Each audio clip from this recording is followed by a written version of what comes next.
Great, tell everyone I took the bus, let everyone know I'm poor, thanks for that. So, hey everybody, my name is Adrienne Koranek, I'm glad to be here. Although I know every guy in the audience is secretly thinking, boo, bring back the belly dancer, boo! I saw a woman wearing a t-shirt that said, asthma walkathon. Doesn't that seem cruel to anybody else? Yeah guys, let's race for the cure.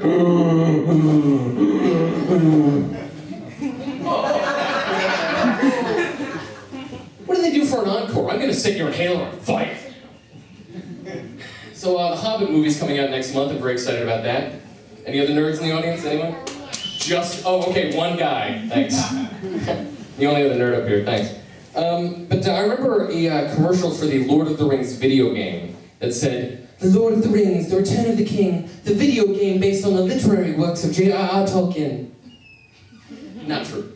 It's not based on the books, it's based on the movies. Somehow I think very few video games are based on books. Coming soon on Xbox 360 and PlayStation 3. The Scarlet Letter, The Redemption. You're Hester Prynne, and you must cut the throats of your enemies with razor-sharp scarlet A's. Thanks. So I'm gonna tell you guys something you already know.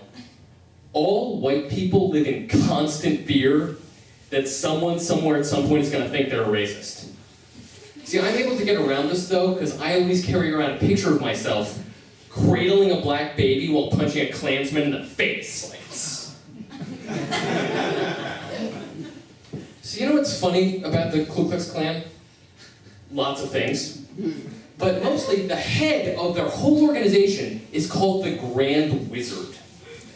Which in any other context would be awesome. Like imagine you went to a store to get some copies made and the guy behind the counter said, "How can I help you today? I'm the Grand Wizard of Kinko's." You'd be like, that guy's my hero. But I just wonder how they come up with this title in the first place. Like some moron was just going, "I want a title that'll combine my two greatest passions. The superiority of the white race and Dungeons and Dragons." I am a nerd, by the way, in case you couldn't tell. So I saw an ad on Facebook that said, "Fight for relief efforts in Haiti by going to a concert. Rock for Haiti." Way to appeal to the laziest generation. My grandparents' generation withered the Great Depression and saved the world from Hitler. And my generation is awesome at Angry Birds. Let's interview somebody my age about this concert. "Listen, bro, I felt bad that those dudes got earthquakes, but I didn't want to actually do anything.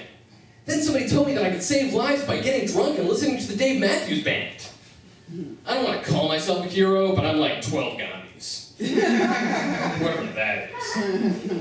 I just thank God that Facebook didn't exist in 1941. "Hey kids, I hear those lunkhead Japanese bombed Pearl Harbor. Want to do something about it? Should we enlist in the military? No, just go see the Rat Pack. Those guys can really swing." Thank you.